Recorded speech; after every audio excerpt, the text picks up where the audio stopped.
The air was thick with heat that morning in Baton Rouge. June 18, 2016. The kind of stillness that clings to everything, like the calm before a summer storm or the silence that settles in a house where something awful has already happened. When officers stepped inside the Taylor residence, nothing about the home looked disturbed. No forced entry, no signs of a struggle, just a faint trace of something metallic in the air and a woman lying at the edge of her bed, barefoot, motionless, and alone. Her name was Kesha Taylor, 32 years old, a mother of two. She didn't scream. There were no neighbors who heard anything. But what the officers did hear, loud and clear, was her husband Derek's story. A story he repeated 3 times that day, each time with fewer details. He told them he'd just come home from work, that he found her like that he tried to revive her, but she was already cold. But when Detective Marcus Hayes reviewed the scene, he noticed something strange, something most people wouldn't catch. The phone on the nightstand hadn't been touched. The back door was locked from the inside, and Derek wasn't wearing shoes. The truth didn't unravel quickly. It came out in fragments: text messages, receipts, overheard conversations, and somewhere in those fragments was the reason Kesha had stopped smiling months before, the reason her husband avoided her touch, and the name Sasha Moore, a 22-year-old babysitter who vanished the same day Kesha died. This wasn't just about betrayal or a man who cheated. This was about something far more disturbing, a long-kept secret and a truth that most people would have been too ashamed to speak aloud. But Kesha carried it in silence until silence became the last thing she ever had.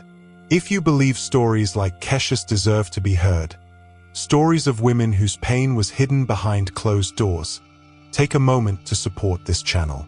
Like this video so more people see it, share it with someone who needs to hear the truth, and subscribe for deeply human true crime stories that go beyond headlines. We post 2 new cases every day. Kesha and Derek Taylor had been married for 10 years, high school sweethearts, black love at its most traditional. Some would say they had 2 children, a boy and a girl, ages 6 and 4, and a modest brick home tucked just off the highway in South Baton Rouge. Not flashy but cared for, like a family that understood how to survive quietly. Derek worked long shifts at a distribution warehouse on the outskirts of town. Once a local football standout, he was still handsome, athletic, and well-spoken. His co-workers described him as laid-back, a good dad, and cool with everybody. Kesha, on the other hand, was softer, a stay-at-home mom who rarely left the house except for groceries or doctor's appointments. She kept to herself, rarely socialized, and wasn't the type to post much on social media. Her circle was small, mostly family. Her cousin Yolanda once said, Kesha didn't need attention, she was content with peace. To most outsiders, they seemed like any other working-class couple trying to raise kids in a tough economy. No major drama, no known fights, just 2 people trying to hold it all together. But the truth, like in most homes, lived in the quiet spaces, in the long silences at dinner, in the way Derek stopped looking at her the same way, in the way Kesha started wearing oversized shirts around the house, even in the heat of summer, and in the way she avoided being touched. Her cousin later told investigators that Kesha had struggled with a recurring infection, a chronic feminine odor that medicine helped but never completely cured. She was embarrassed, ashamed, and slowly over time, that shame took root in the center of their marriage. Derek stopped initiating affection. Kesha stopped asking for it. The distance between them didn't grow overnight. It crept in like mildew, quiet, lingering, undeniable. Still, they smiled at church, waved to neighbors, took photos at birthday parties. The kind of couple people barely noticed. The kind of life no one looks too closely at until it's too late. And that's when Sasha entered their lives. Sasha Moore was 22 years old when she first came into the Taylor household. A bright smile, caramel skin, waist-length braids, and that magnetic energy only youth and freedom can carry. She had just graduated from community college and was taking a gap year before transferring to a university out of state. Kesha met her through her cousin Yolanda, who had seen Sasha watch other kids in the neighborhood. Her references were solid, she didn't charge much, and with Kesha's health slipping into something more complex, fatigue, appointments, and unpredictable infections, she and Derek agreed it was time to bring in help. At first, it made sense. Sasha was great with the kids, patient, playful, always on time. The house stayed clean, the children seemed happier, and for a moment, Kesha felt a sliver of relief. But relief has a cost, and it didn't take long for the balance to shift. Sasha bonded with Derek effortlessly. She laughed at his jokes, knew how to talk sports, asked about his day when Kesha was too tired to. She brought him drinks while he worked on the car, complimented his shirts, and sometimes stood just a little too close when she didn't need to. It was subtle at first, barely enough to raise a flag. But to anyone watching closely, there was movement underneath the surface. Neighbors began to notice her car parked outside later and later. Some nights, they said it didn't move at all. One woman remembered seeing Sasha out front at sunrise in slippers, yawning, unlocking her car. She told herself it was probably innocent, but innocence doesn't linger in the dark like that. Inside the Taylor home, the shift was even quieter. Sasha and Derek began texting more, not just about the kids, but about music, movies, memes, and inside jokes that didn't include Kesha. There were late-night conversations after the kids had gone to bed, laughter coming from the living room, and moments when Kesha walked in and the conversation stopped just a little too quickly. Still, Kesha said nothing. She trusted her husband, trusted the girl they'd brought into their home. And more than that, she didn't have the strength to fight battles she couldn't prove were real. Her energy went into survival. Her doctor appointments grew more frequent. The treatments took a toll. She began sleeping in the kids' room some nights. Derek said it was to help her rest. Sasha said it was so the kids could be comforted. But nobody asked Kesha what she needed.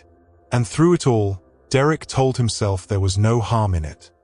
That Sasha was just being friendly, that the loneliness he felt was justified, that a man had needs, and his wife was no longer the woman she once was. It's easy to justify small betrayals when no one's watching.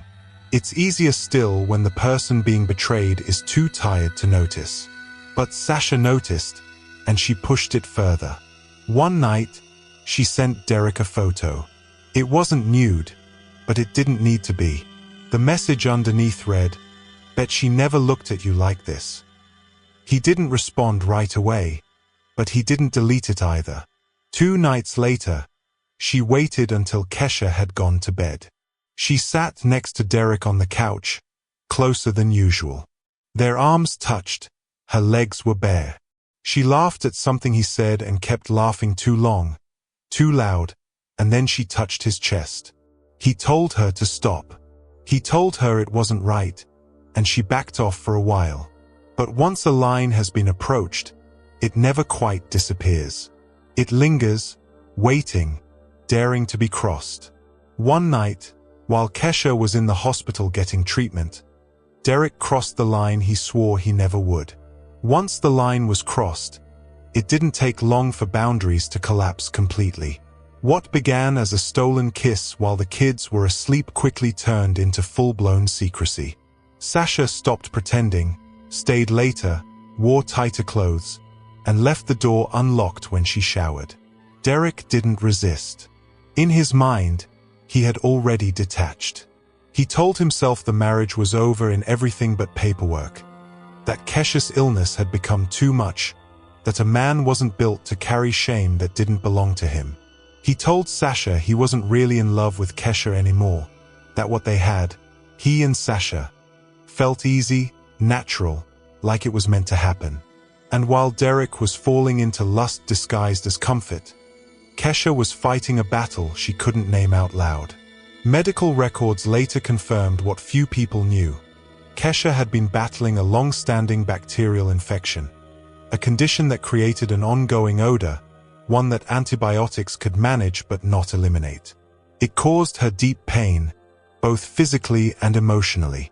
Doctors prescribed medication more than once, but Kesha, overwhelmed by shame, stopped refilling the prescriptions.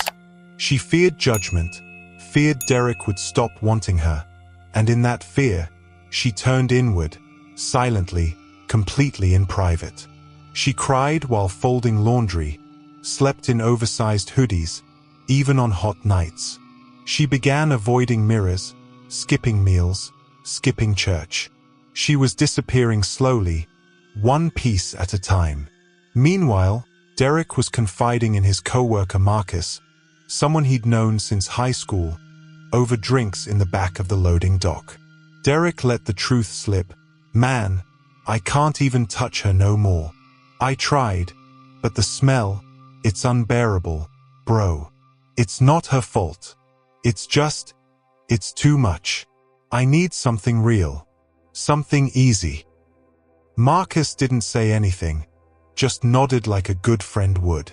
What happened next is a blur. Too many conflicting statements, too many half-truths and contradictory actions, all wrapped up in the shadows. Derek was arrested the same day Kesha's body was found. They found the receipts, the ones from his trip to Walmart for sleeping pills and the ones from his bank account that showed large cash withdrawals. Money Kesha had never seen. The stories collapsed. The lies began to unravel.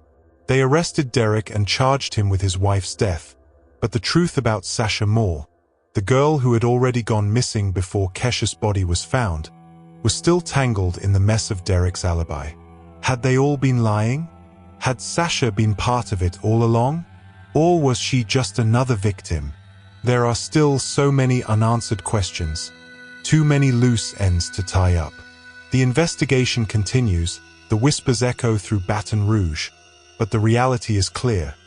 Sometimes, when people are lost in their own lies, someone else ends up paying the price. And in the silence that followed, Kesha Taylor's story was left to speak for itself. What happens when no one is looking? When the darkness becomes too much to deny? He said, eyes darting nervously, "I came home, and she was just there." It didn't add up. His story was full of holes. The officers could sense something was off. Too calm, too clean. No frantic phone calls, no frantic movements. Derek's actions didn't match the chaos of the situation. It was as if the murder had happened a long time ago, not just hours before they arrived. As they continued to search the house, the officers couldn't shake the feeling that something was missing. There was no obvious motive, no robbery, no sign of forced entry, just a quiet, sterile scene of death. But one thing was clear, someone had to know more. Someone was hiding something. Then came the discovery that would change everything. In a closet behind some old clothes, police found a small crumpled note. The handwriting on the paper was unmistakable.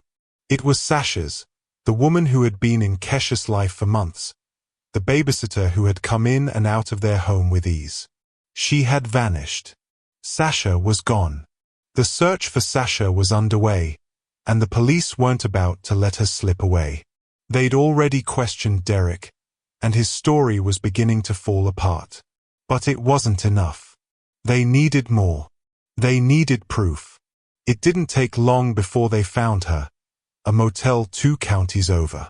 She was alone in a dingy room, sitting on the edge of the bed, staring blankly at the wall. The officers knocked, and when Sasha opened the door, they could see it in her eyes, fear. She knew her world was crumbling, and it was only a matter of time before everything came crashing down. Sasha denied everything. She claimed she didn't know what had happened to Kesha, that she had no part in the murder. But the officers knew better. They had her phone, and what they found on it was chilling. There were texts between her and Derek, and they painted a different picture, one of collusion, of planning. In one message, Derek wrote, "She has to go. In another, it's either her or us. These weren't just words. They were a roadmap to a deadly plan.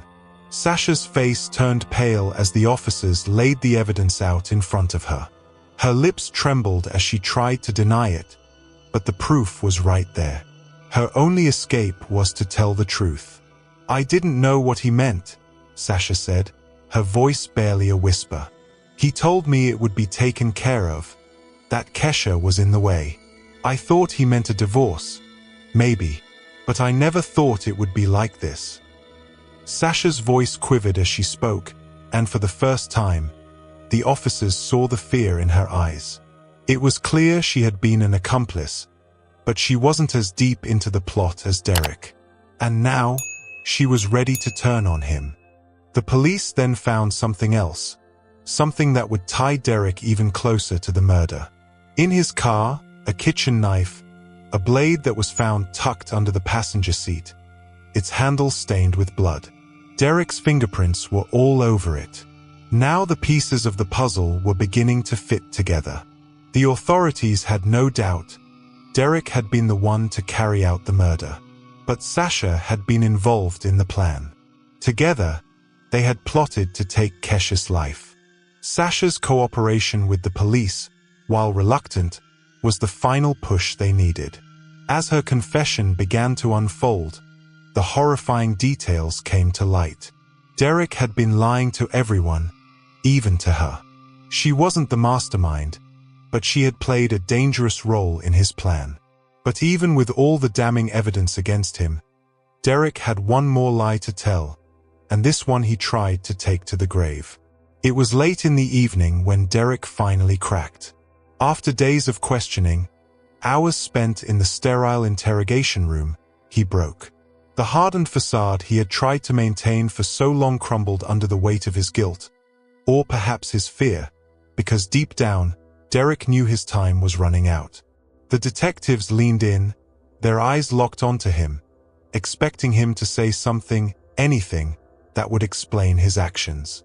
And then, in a voice barely above a whisper, Derek spoke. "I didn't mean to kill her," he said, his eyes glazed and distant. "I just wanted to shut her up. I couldn't take it anymore. The smell, it disgusted me for years. I couldn't stand it. I couldn't stand her. I didn't know what to do. I wanted to fix it, but she wouldn't listen." The room was thick with the weight of his words. The detectives could barely contain their shock. Here was a man who had been hiding behind a veil of lies for months, maybe even years. A man who had watched his wife suffer in silence, battling an infection that no one seemed to know about. A woman who had begged for help, and yet he did nothing. Derek continued, his voice trembling now. "She kept asking for help, but nothing worked. I didn't know how to tell her the truth anymore, that it disgusted me, that the smell, her infection was unbearable. Every time she came near me, it felt like I was suffocating." He paused, the air heavy between his words. "I just snapped. I wanted her gone. I didn't want to deal with it anymore." The detectives exchanged a glance. There was no remorse in Derek's eyes, not a trace, not even a hint of regret for the woman he had once sworn to love. Just a man overwhelmed by his own selfish desires, justifying murder as a means to an end. It wasn't just a spontaneous act of violence, it was calculated. Derek had planned it. He and Sasha had spoken in whispers about it, planning when the right moment would be. Derek had pushed Kesha further away, used her illness as an excuse, and he finally convinced himself that her death was the only way out. Sasha, who had been his accomplice, had helped in the planning. She scouted the timing, making sure Kesha would be alone when Derek made his move. She even helped clean up after the murder, wiping down surfaces, making sure there was no evidence left behind. But there was something Derek didn't know, a secret that would forever change the course of this tragedy. Sasha wasn't just some bystander in this twisted scheme. No, Sasha was pregnant, and the baby was Derek's. Sasha had been carrying Derek's child for months. A child that Kesha never knew about. A child that would forever bind Derek to the woman who helped him orchestrate his wife's death. And Kesha, she never knew. She had no idea that the babysitter, the young woman she had trusted, was carrying the very child that Derek would have to raise with her after the murder. Kesha, in her final moments, had no idea that the very person who had been stepping into her life, pretending to help, had been conspiring against her. She never knew that Derek, her husband, had been seeing Sasha as more than a babysitter. She never knew that her death had been part of a plan to make space for a new life, a life that she would never see. Derek's eyes filled with an emptiness that the detectives could not comprehend. He had lost everything in his quest for freedom from a marriage he had grown tired of. A marriage that now seemed so distant, so insignificant. The courtroom was filled with silence as Derek Taylor stood before the judge. The weight of his crimes, the lies, the betrayal, the murder of his wife, hung heavily in the air. The once proud man who had seemed so sure of himself, so confident, was now nothing more than a hollow shell of the person he once was. There was no going back now. Derek was charged with first-degree murder. The evidence against him was irrefutable. His confession, the damning texts, the fingerprints on the murder weapon, it was all there. No defense could change the truth. He had taken his wife's life, not out of a moment of passion, but out of a long-brewing disdain. The judge sentenced him to life without the possibility of parole, a lifetime behind bars to reflect on the family he had torn apart, the wife he had betrayed, and the children he had left behind. Detective Hayes, the lead investigator on the case, gave a statement after the trial, his voice as steady as ever, resonating with the gravity of the situation. "This wasn't just about infidelity," he said, his eyes never leaving the reporter's gaze. "This was about ego, shame, and emotional abuse." Derek was never going to be satisfied, and he made sure Kesha paid the ultimate price for something she never did. As for Sasha, her fate was sealed in a plea deal. She took responsibility for her role in the conspiracy, but the courts couldn't ignore her involvement. She was sentenced to 20 years in prison for conspiracy to commit murder. She had been the catalyst, the young woman who had lured Derek further into his darkness. But in the end, she too would have to face the consequences of her actions. The children, Kesha's 2 young children, were placed with Kesha's sister, the only family member capable of providing them the stability they desperately needed. A new chapter for them, but one tainted by the loss of their mother and the betrayal by their father. But no matter how much time passed, no matter how many years Derek spent behind bars or Sasha served her sentence, nothing could undo the pain they had caused. Nothing could bring back Kesha. In her final journal entry, Kesha had written words that would break the hearts of anyone who read them. "I don't know what I did wrong, but I hope he remembers me for how I loved, not how I smelled." Those words, written in the final days of her life, would echo in the minds of those who knew her. A woman who had loved with all her heart, despite the pain she endured, despite the shame she had never deserved. A woman who had fought to save her marriage, even as it was torn apart from the inside out. Kesha's love was never enough to save her. Her greatest hope, the hope that she would be remembered for her love, rather than her sickness, was one that would never come true in this world. But perhaps, in the end, the only justice Kesha could find was the one that came too late, and the lives of her children, who would never know their mother's unconditional love in the way they should have. Kesha's story is a painful reminder that what we hide in shame can be used against us, that love, when stripped of empathy, can turn into cruelty. Derek's actions were not born out of fleeting rage, but out of years of built-up resentment, selfishness, and the way he let his own shame overshadow the woman he once promised to protect. In the end, Kesha was left to suffer in silence, her dignity stripped away by the very person who should have cared for her the most. As time passed, the children, Kesha's 2 young ones, were placed with her sister. They grew up with the memory of a mother who had loved them fiercely despite everything. Kesha's sister raised them with as much care as she could, but the hole left in their hearts could never be filled. They will never know the warmth of Kesha's embrace, the love she would have given them if her life hadn't been cruelly cut short. Sasha's child was born in prison, a child that Derek would never know, a child whose story would be forever entwined with the tragedy of their parents. But Sasha, too, would pay the price for her role. The years ahead would be long and hard, and the echoes of what she had done would follow her into every moment of her life. Was Derek a monster, or did shame become his weapon? Was his cruelty a result of his own insecurities, a desire to escape the reality of his failures? Or was he simply a man who became numb to the consequences of his actions? Kesha never had the chance to know the answer. She never had the chance to defend herself, to fight for the dignity she deserved. If you were moved or disturbed by Kesha's story, hit like so more people hear what she went through. Subscribe for more real-life stories like this. We post new cases every day, and in the comments, do you think Sasha deserved more time, or was Derek the true puppet master? Share your thoughts, and don't forget to turn on notifications so you never miss an episode. Your engagement helps us bring these stories to light.